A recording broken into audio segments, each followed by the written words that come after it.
make all of you aware that the NRLCA has filed a national level grievance over the Postal Service's continued and repeated failure to pay rural carriers correctly and on time.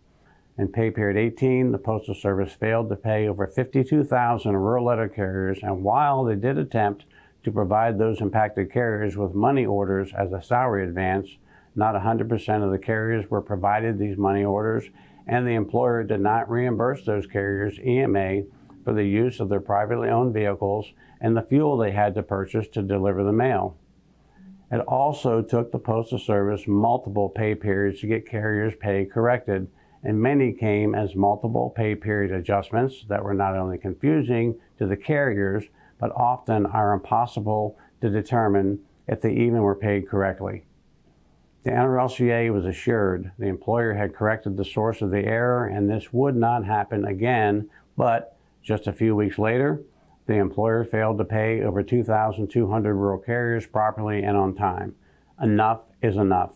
Rural carriers not only deserve to be paid correctly, but need to be paid timely. Non-payments and late payments of wages adversely affect rural carriers who must pay their rent or mortgages or other financial obligations on time. The most basic of employer requirements is to pay the workers who perform the work.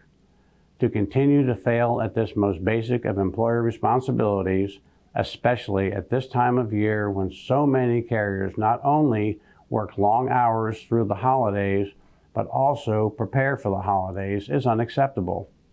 The union not only demands carriers be paid correctly, but to be compensated for the harm this failure by the employer has caused rural carriers. This national level grievance is seeking harsh penalties for those impacted and seeks to incentivize the employer to get this basic responsibility right going forward. The fact is, there are multiple carriers who are not correctly paid every pay period. It is just not in the large numbers we have seen lately, but I assure you, if it is you who does not get a paycheck, it's a big deal.